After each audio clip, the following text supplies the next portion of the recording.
우리 오늘 같이 하나님 말씀 함께 보도록 하겠습니다. 마태복음 16장입니다. 16장 16절 17절 제가 봉독해 드리겠습니다. 시몬 베드로가 대답하여 이르시되 주는 그리스도요 살아계신 하나님의 아들이시니이다. 예수께서 대답하여 이르시되 바요나 시몬아 내가 복이 있도다.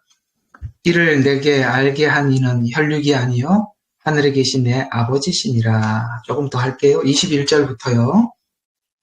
이때로부터 예수께서 자기가 예루살렘에서 올라가 장로들과 대제사장들과 서기관들에게 많은 고난을 받고 죽임을 당하고 제3일에 살아나야 할 것을 제자들에게 비로소 나타내시니 베드로가 예수를 붙들고 항변하여 이르되 주여 그리 마옵소서 이 일이 결코 주께 미치지 아니하리이다. 예수께서 돌이키시며 베드로에게 이르시되 사단아 내 뒤로 물러가라. 너는 나를 넘어지게 하는 자로다. 내가 하나님의 일을 생각지 아니하고 도리어 사람의 일을 생각하는도다 하시고 이에 예수께서 제자들에게 이르시되 누구든지 나를 따라오려거든 자기를 부인하고 자기 십자가를 지고 나를 따를 것이니라.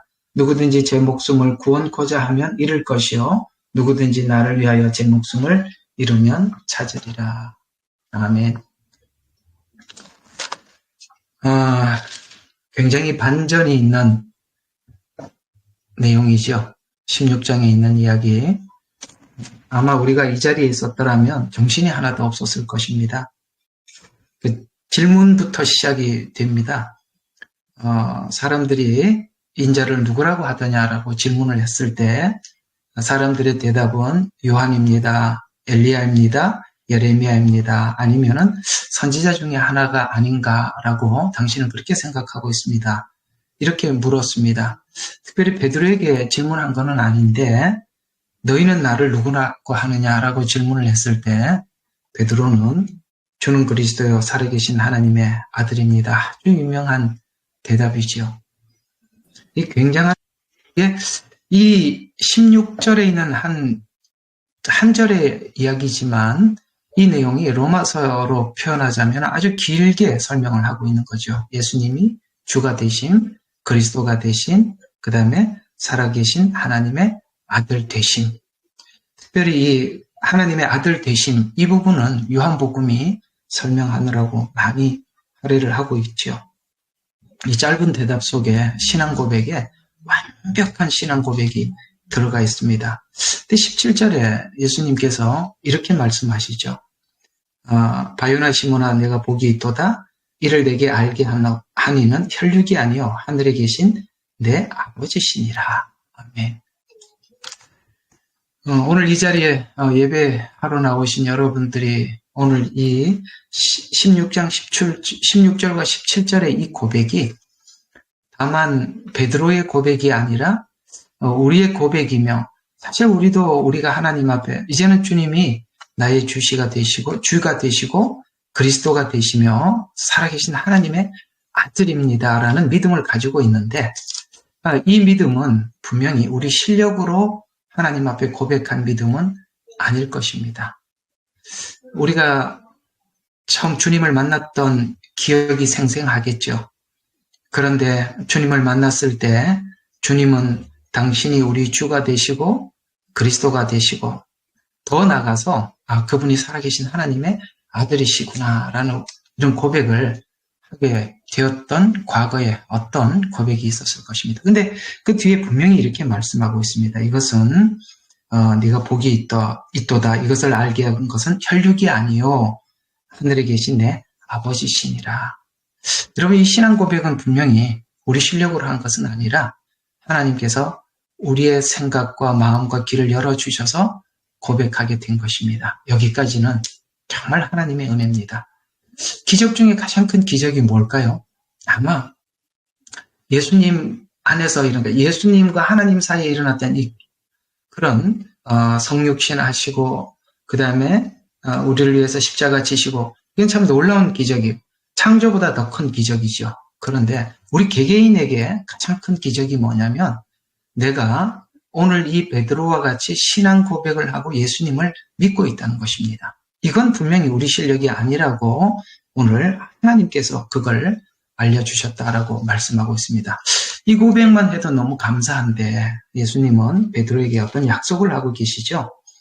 내가 이 반석 위에 교회를 세울 것이다. 음부의 권세가 이기지 못할 것이다. 라는 엄청난 약속을 합니다. 그런데 이제 놀랍게 21절부터 전혀 다른 예수님이 이런 이야기를 하죠. 내가 예루살렘에 올라가야 하고 그 다음에 고난을 받아야 하고 이제 죽어서 다시 살아야 한다. 이런 교회를 세우고 음부의 권세가 이기지 못하는 엄청난 일을 하기 위해서 죽으셔야 한다는 이 말을 듣고 베드로는 바로 이렇게 22절에 이야기합니다. 예수를 붙들고 항변하여 이르되 주여 그리 마옵소서 이 일이 결코 죽게 미치지 아니하리이다 라고 했더니 예수님이 바로 대답이 사단아 내 뒤로 물러가라. 너는 나를 넘어지게 하는 자다 라고 하면서 네가 도리 하나님 일을 생각하지 않고 사람의 일을 생각하는 도다라고 이렇게 이야기합니다. 조금 전에는 자기가 상상할 수 없는 신앙 고백을 했고 하나님은 그것을 예수님은 그것을 하나님께서 가르쳐 주신 은혜라고 칭찬을 하고 이제 교회를 세운다고 약속하였으니까 베드로는 당연히 이제 예수님의 권세로 교회를 세울 것이고 앞으로 큰 일을 할 것이라고 기대하고 있는데 교회를 세우려고 약속했던 주인공이 죽으러 가신대요. 그러니까 당연히 그리 하지 마옵소서 이 일이 결코 죽게 미치지 못할 것입니다. 이렇게 이야기하고 있는 베드로의 이야기는 이상하거나 어색한 이야기는 아니겠죠. 우리가 예수님을 믿고 예수님을 영접하고 난 이후에 우리에게 찾아오는 굉장히 뭐라고 이야기해야 됩니까? 이게 뭐지라고 하는 것들이 있다면 우리가 예수님께서 찾아오셔서 신앙 고백을 하고 그분이 누군지 눈을 떴어요. 그리고 예수님께서 십자가에 죽으셔야 한다고 말씀하시면서 끝에 가서 이런 이야기를 합니다. 24절에 보면, 24절에 보면 이에 예수께서 제자들에게 이르시되 누구든지 나를 따라오려거든 자기를 부인하고 자기 십자가를 지고 나를 따라서 교회를 세우고 그 교회를 통해서 음부의 권세가 이기지 못하게 할 것이며 이렇게 하나님 나라를 세워간다고 말씀하시면서 주님이 죽으시면서 또 우리 보고도 따라오라 합니다. 아까 하나님께서 계시해 주시고 열어주시고 보여주셔서 신앙 고백했던 상태와 지금 주님을 따라가기 위해서는 주님이 죽으시는 자리에도 나도 따라가야 한다는 이 사이에 엄청난 괴리. 이걸 우리가 이해하는 데는 사실 적지 않는 정성이 들어가야 하고 시간이 들어가야 하고 하나님께서도 이걸 우리에게 열어주시고 깨닫게 해주시는데 상당한 시간이 걸리는 것이 아마 성도들이 교회에서 신앙생활하는 과정이라고 저는 그렇게 보여집니다. 요한복음 17장은 예수님께서 이 땅에 오셔서 대제사장으로서 하나님께 기도했던 그 기도들이 쭉 기록되어 있는데 17장에 있는 이야기는 이 기도 내용들을 하나 살펴보면 우리는 이 17장 속에서 예수님께서 제사장으로서 우리가 하나님 앞에 어떻게 중보 기도하면서 하나님과 우리 사이를 연결시키려고 하는지를 쭉 설명을 하고 있어요. 그래서 사실 오늘 이 베드로는 신앙 고백을 했지만 요한복음 17장에 예수님께서 하나님께 하려고 이제 17장에 이 기도한 내용들을 이해하기까지 그는 예수님을 배반하기도 하고 그래서 세 번 모른다고 예수님을 부인하기도 하고 그런 과정을 한번 지나가면서 나중에 부활하시고 난 이후 예수님께서 베드로를 찾아오셔서 우리가 그 유명한 요한복음 21장에 요한의 아들 시몬아 네가 나를 사랑하느냐라는 이 사랑이라는 질문을 하게 되죠. 그러니까 이렇게 되는 겁니다. 지금 교리적으로나 신앙 고백적으로는 분명한데 이 신앙 고백이 하나님과 우리 사이를 연결하는 사랑이라는 그 관계 속에서 연결되어 있다는 것은 오늘 지금 베드로는 모르고 있는 것이죠. 우리가 교회 다니면서 느끼는 것은 뭐냐면 교리를 배우고 성경을 배웁니다. 이렇게 하면은 예수님께서 우리의 주가 되시고 그리스도가 되고 이런 거는 우리가 교리적으로는 잘 배웁니다. 그러나 그것이 이 교리적으로 배운 믿음을 내가 내 의지적으로 내 힘으로 붙잡고 있으면 된다고 생각하는데 그게 완전히 깨진 상태가 베드로가 예수님을 3번 부인했던 자기의 완전 처절한 신앙 고백은 했지만 주님을 사랑하지 못하는 또 자기를 부인하고 자기 십자가를 지고 따라가지 못하는 자기를 보게 되죠. 그래서 나중에 이제 예수님께서는 베드로를 만나서 네가 나를 사랑하느냐라는 질문에 내가 주를 사랑하는 줄 주께서 아시나이다라는 이 대답은 거기에 참 많은 의미를 담고 있습니다. 그리고 난 이후에 베드로는 사도행전에서 새롭게 등장하게 되죠. 사도행전에서 새롭게 등장한 베드로는 절대로 사람들의 시선이나 그 다음에 사람들을 두려워하지 않는 아주 매우 용감한 하나님의 사랑으로 거듭나게 됩니다. 이 과정을 베드로만 거치는 것이 아니라 우리 모두가 다 이 과정을 거쳐야 한다고 생각하고 또 거쳐야만 우리는 신앙이라는 것이 그저 지식적으로 교리를 이해하는 것, 그것이 아니라는 거 또 하나 넘어서서 또 우리의 의지로 주님을 다 따라갈 수 있다라고 생각하는 것도 착각입니다. 바로 사랑이라는 관계 속에서 주님과 연결되어 있다는 것을 배우는 것이죠. 오늘 이 이야기를 좀 돕기 위해서 요한복음 17장에 있는 예수님의 기도를 간략하게 한번 살펴보도록 하겠습니다. 요한복음 17장 1절과 2절에 이렇게 말씀하고 있어요.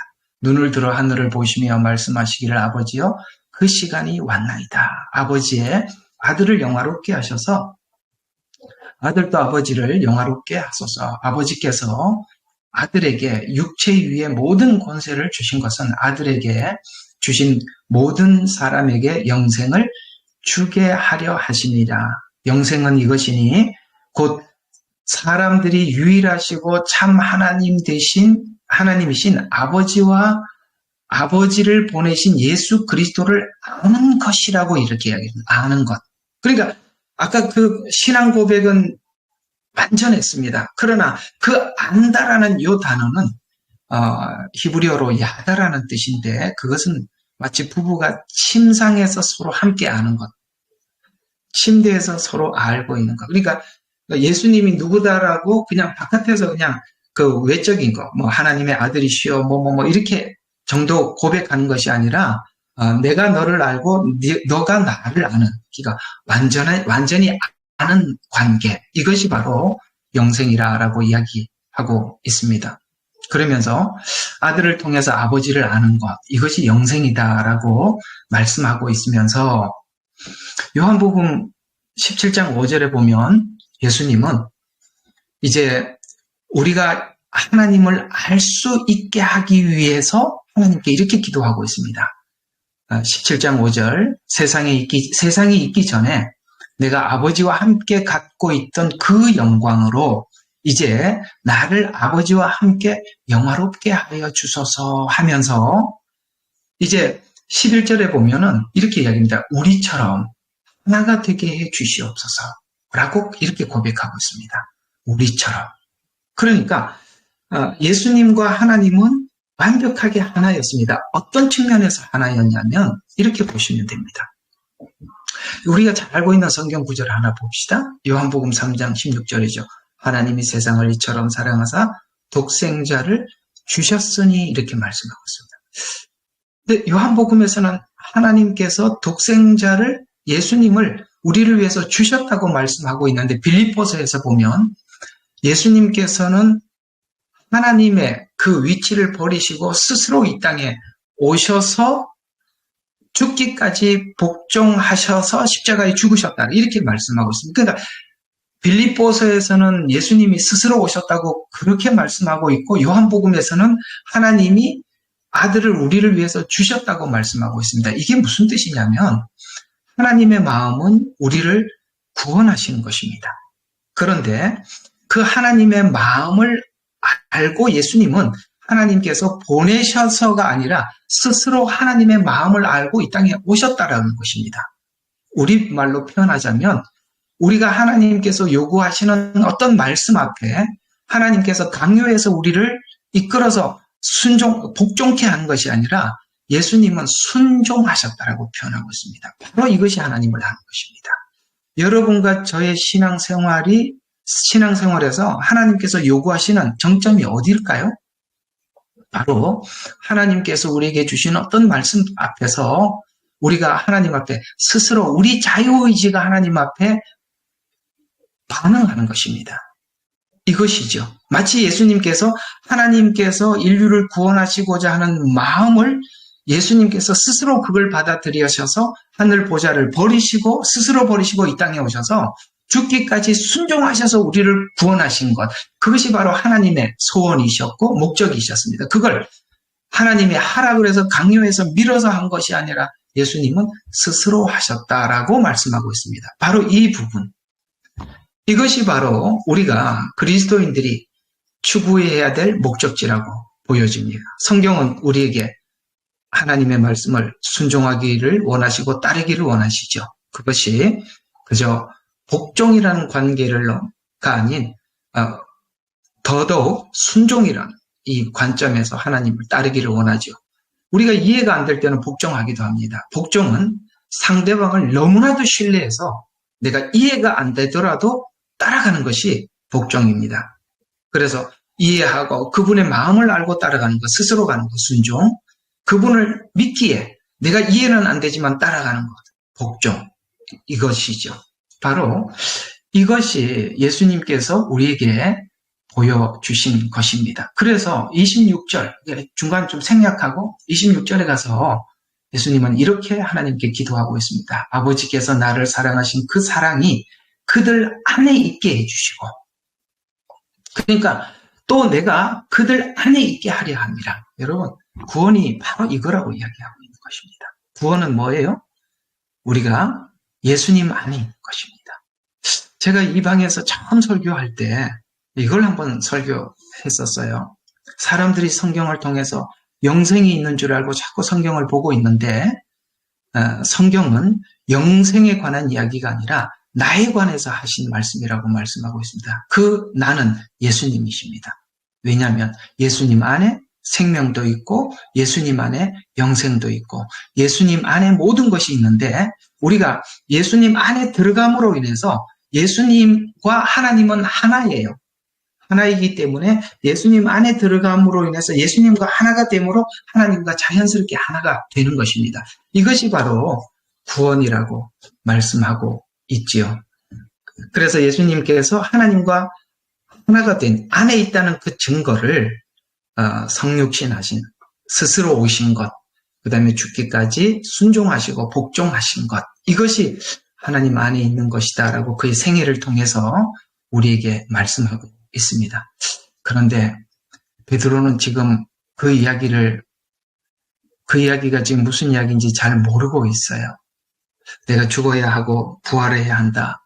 그래서 교회를 세우고 음부의 권세가 이기지 못하는 이제 사망을 끝내고 죄와 사망에서 우리를 건져서 생명을 줄 수 있는 길이 예수님께서 십자가에 죽으시고 부활하는 길이다. 이 말을 비로소 말을 했을 때 베드로는 알아듣지 못하지요. 그래서 17장, 요한복음 17장을 넘어서 18장에 보면 예수님께서 잡혀가는 사건이 등장합니다. 그때 18장에 보면 유다와 군대, 선임 제사장, 바리새인 관원들이 등불, 횃불, 물기를 들고 예수님을 잡으러 왔을 때 18장 10절에 보면 베드로가 제사장의 종을 칼로 쳐서 귀를 잘라서 그 이름은 말고더라라고 할 때 예수님께서 이렇게 말씀하시죠.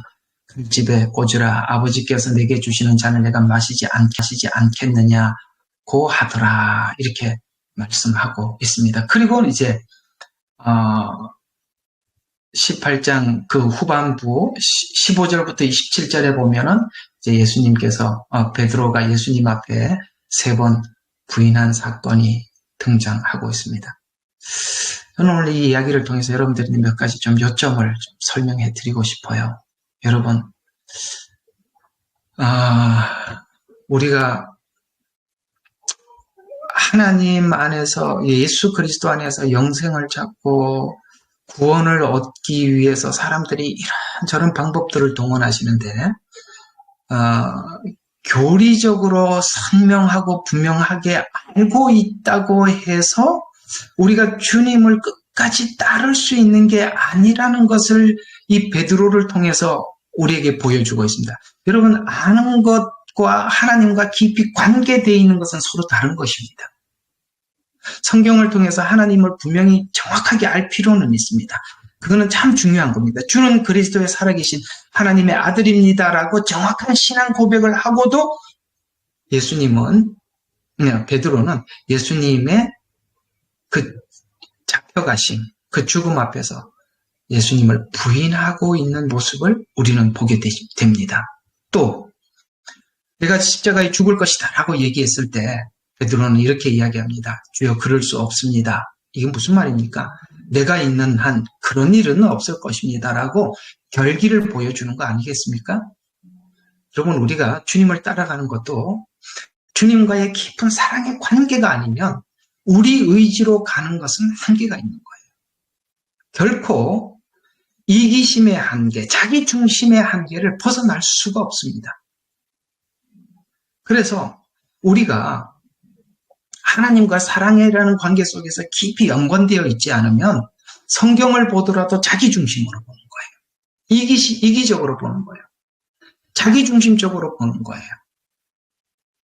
베드로는 이 고백을 완벽하게 했고 예수님이 계시니까 아마 예수님의 어떤 권능과 힘을 힘입어서 교회를 세우고 음부의 권세가 이기지 못하는 굉장한 어떤 큰 교회를 세우고 힘을 발휘할 거라고 생각했습니다. 그러나 예수님은 십자가에 죽으셔야 우리 죄를 속량할 수가 있고 그 다음에 부활하셔야 우리를 의롭다라고 만들 수 있습니다. 예수님은 그 길을 가셔야만 했고 또한 그 일을 교회를 세워서 그 일을 하고자 하는 우리들에게 자기를 부인하고 자기 십자가를 지고 나를 따라오라고 말씀하고 있는 것입니다. 그 과정 속에서 우리는 베드로 같은 시간들을 우리가 한번 기도하고 또 그 시점에 와 있을 수도 있습니다. 요한복음 21장이지요. 다 부인하고 그 부끄럽게 예수님 앞에 서서 네가 나를 사랑하느냐라는 질문 앞에 당당하게 사랑합니다라는 말은 못하고 내가 주를 사랑하는 줄 주께서 아십니다라는 말, 그건 뭘까요? 제가 교리적으로 정확하게 하나님을 이해하는 것이 내가 주님을 사랑하는 건 줄 알았습니다. 내가 살아있는 한 당신은 십자가에 죽지 않을 것입니다. 제가 그 일을 해결하겠습니다. 막아보겠습니다라고 그 결기, 의지 다 무너진 것을 보았지 않습니까? 예수님은 질문을 뭐라고 했습니까? 너 왜 그랬냐? 이렇게 묻지 않고 사랑하느냐라고 물었습니다. 자, 정리 한번 해볼까요? 예수님과 하나님과의 관계 속에서 우리가 계속 눈으로 확인하는 것은 뭡니까? 예수님과 하나님은 정말 사랑 안에서 완벽하게 하나가 되어 있다는 것을 예수님 생애 속에서, 그분의 걸음 속에서, 그분의 행동 속에서, 언어 속에서 모두 발견할 수 있습니다. 우리 또한 그분께서 왜 우리를 위해서 그 길을 가셨는지 우리는 지금 이제 배우고 또 알고 마치 침대에서 야다하는 것처럼 부부가 하나가 돼서 서로를 더 깊이 알아가는 것처럼 우리가 알다 보면 그분을 사랑하고 사랑하고 사랑하게 되어 있습니다. 이제 베드로는 이것이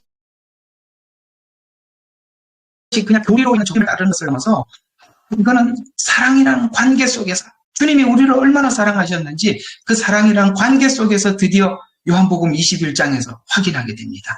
그리고 사도행전이 열리는 것입니다. 그리고 사도행전이 시작되는 것입니다. 사도행전에서는 누구보다 베드로는 용감하게 우리 앞에 당당하게 나서지요. 그래서 사도행전 5장 28절에 보면은 이제 베드로가 복음을 전했을 때 대제사장들과 서기관들이 이 이름으로 가르치지 말고 너에게 엄하게 명령하지 아니하였느냐. 그런데 보라, 너희가 예루살렘을 너희 교리로 가득 채워서 이 사람들의 피를 우리에게 돌리려 하는도다 하더라. 그때 베드로와 사도들이 대답하여 말하기를 사람보다 하나님께 순종하는 것이 마땅하도다. 너희가 나무에 매달아 죽인 예수를 우리 조상의 하나님께서 살리셨느니라. 얼마나 담대합니까? 너희 말 듣는 것이 옳으냐? 하나님 말씀 듣는 것이 옳은지 생각해봐라. 그리고 한 걸음 더 나가서 너희가 나무에 매달아 죽인, 지금 지적하고 있는 서기관과 바리새인들과 이스라엘 백성들 앞에서 너희가 그 예수님을 죽였지 않았느냐? 그러나 하나님이 살리셨느니라. 이렇게 고백하고 있는 것입니다. 저는 이 방에 있는 여러분들의 대화를 이렇게 시간이 날 때마다 들어가서 보면서 그런 생각이 들어요. 정말 하나님께서 누구보다 참 사랑을 받고 은혜를 입어서 이 상황을 알고 또 하나님 앞에 이제는 이때가 이 상황이 어떤 줄 알고 우리 하나님 앞에 더 나가기를 원하는 여러분, 이제 사랑이라는 관계 속에서 하나님과 더 깊어져 가기를 정말 주님의 이름으로 축원합니다. 그 무엇보다 우리는 신앙이라는 것은 사랑이 아니면 우리는 상대방을 믿음으로 신뢰할 수가 없는 것입니다. 사랑입니다. 교리 필요합니다. 주는 그리스도의 살아계신 하나님의 아들입니다. 여러분 성경을 꿰고 정확하게 이해하는 거 필요합니다. 그러나 그것이 결정적인 위기 상황 속에서 사랑이라는 관계로 준비되어 있지 않으면 그것이 무너지는 것을 볼 수밖에 없을 것입니다. 더 나아가서 여러분이 가지고 있는 의지적 믿음, 결기, 그것도 한계가 있는 것입니다. 여러분들 성경을 통해서 하나님의 사랑을 확인하고 그 확인한 사랑 안에서 믿음이 깊어져가고 뿌리 내려져서 정말 이 마지막 때를 살아가고 있는 여러분 속에 오늘 이 사도행전에 용감하게 등장하고 있는 베드로처럼 여러분들도 이 마지막 때 용감한 하나님의 증인들이 되셨으면 합니다. 함께 기도하고 마치겠습니다. 아버지 하나님 고맙습니다. 우리는 짧게나마 베드로의 일대기들을 한번 생각해 보았습니다. 우리가 성경을 정확하게 아는 지식, 그건 우리 실력이 아닙니다. 하나님께서 열어주셨기 때문에 이 상황도 볼 수 있었고 우리는 성경 안에서 우리 주님을 발견할 수 있었습니다. 그것은 우리 실력이 아니기에 자랑할 것은 없습니다. 그 주님을 만나고 난 이후 우리는 하나님 앞에 결심하고 따라가지만 그 결심도 내 결심에 지나지 않는다면 분명히 너 예수님하고 같이 따라다닌 그 사람 맞지? 라고 질문을 하고 물었을 때 베드로가 부인했던 것처럼 그렇습니다. 우리의 의지는 바닥을 드러내고 한계에 부딪힐 수밖에 없습니다. 그러나 사랑은, 믿음은 관계라고 했습니다. 주님이 우리를 사랑하듯이 우리가 주님을 사랑하기를 원하고 그 사랑 안에서 내 양을 먹여라, 내 양을 치라고 부탁하셨던 주님의 말씀을 기억하면서 오늘 이 방에 찾아오는 초신자들 한 영혼 한 영혼들을 사랑하고 존경하고 귀히 여겨 주님의 마음으로 품어 아버지 하나님께 안내할 줄 아는 귀한 예레미야 눈물방이 되도록 축복하여 주옵소서. 예수님 이름으로 기도합니다. 아멘.